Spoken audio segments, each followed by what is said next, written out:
Hey, what's up, you guys? Bloody Jacob here to give you my thoughts on Wolfman, which just released this past month. And it's the first 2025 movie I've seen. And it's one I was looking forward to a fair bit for a while now. Now, to give some, prior context, I love the 2010 Wolfman remake movie. It's probably my favorite horror movie of all time. I'm a big fan of the werewolf subgenre in general. When it comes, Ginger Snaps is another favorite of mine. All those movies.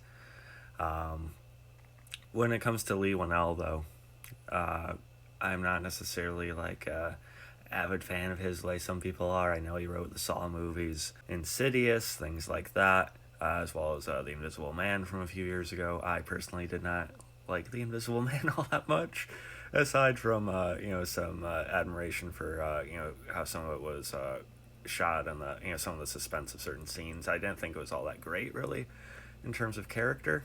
Um, and it just didn't really leave much of an impression for me.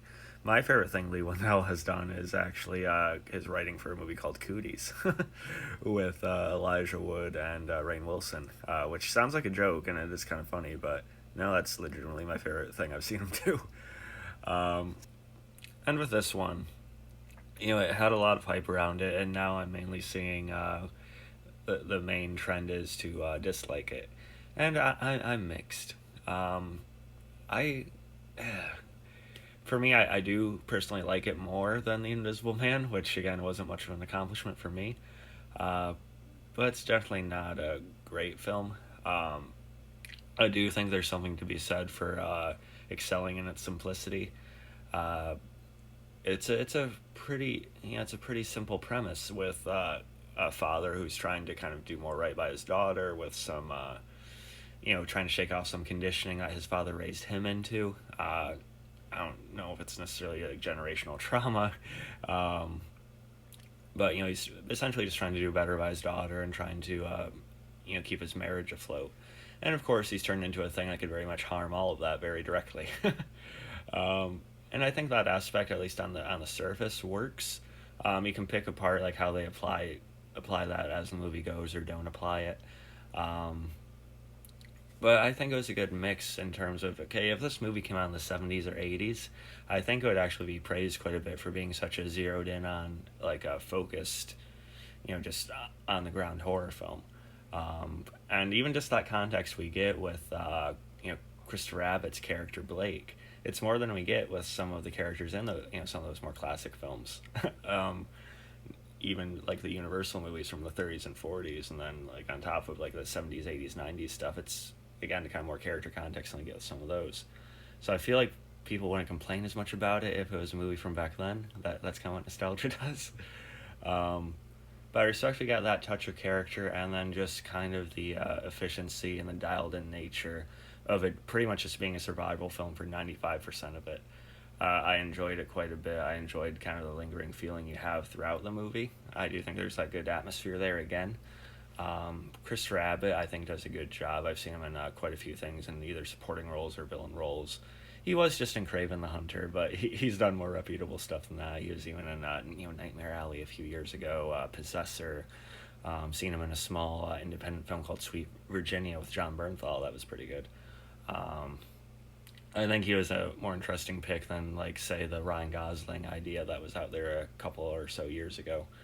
Um, so I thought he did a good job. You get some body horror as you kind of slowly see his transformation throughout the film. It plays more like an infection. It's less reliant on like the supernatural aspect of the full moon, although there's like a touch of kind of that old school werewolf vibe to it here and there.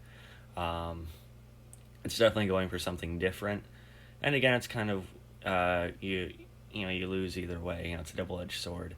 If they did something more expected for a werewolf film, people would complain it's not different enough. But because he did something so different, people complain about that too. And it's not exactly what they're used to. So that's a bad thing as well.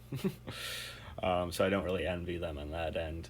Um, you have Julia Garner, who I know is good for Ozark. I haven't seen Ozark. I actually know her for a recurring part she had in The Americans like over a decade ago. Uh, in terms of like emotion expression, I think she clearly does a good job in this movie. There's not much to the character though, aside from her just being kind of the worried wife and everything, which is okay. Again, I appreciate kind of just these simple, just focused, horror flicks. I think there's something to that kind of makes it easier to watch to a point, but it does play it as a slow burn, and there's like a real sense of dread in the movie that I thought was pretty palpable.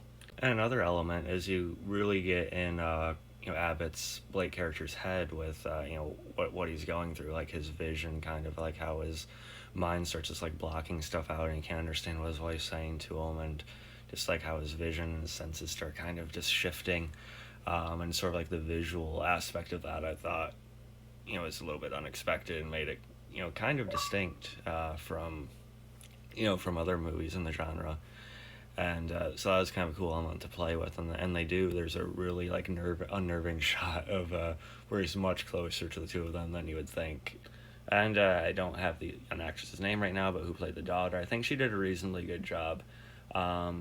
She has a sweetness to her, of course, that I think comes through in some of the more kind of human scenes between her and Christopher Abbott's character. Dramatically, a bit hit or miss, but not the worst child performance I've seen either. And in terms of just design, without spoiling it, it is pretty different as well. Some people really don't like it, but it definitely plays to their interpretation of the werewolf that they're going with in this movie, the whole face of the wolf thing, and it kind of playing more like an infection and this whole kind of old world disease type thing.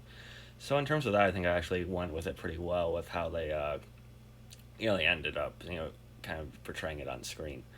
Again, there's a really strong body horror scene, one in particular, that I don't want to spoil as maybe one of the best scenes in the movie. But yeah, I overall do like it. I'm not blown away though. I do think it could have been better. Things could have hit a little bit more. I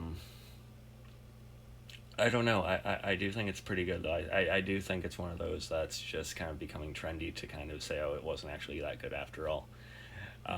But again, it does not touch like the 2010 Wolfman to me. I could probably be lynched and say I like it more than American Werewolf in London and The Howling, which I probably do, personally. But there's definitely other werewolf movies I still probably put above this one. But I do think it was an interesting new kind of addition to the subgenre, which can often be just kind of the same.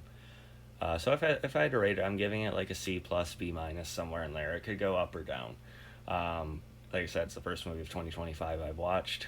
So yeah, we'll see how it goes as the year goes along. But let me know what you thought about this one. And yeah, catch you guys next time. TikTok, of course, Twitter, Instagram.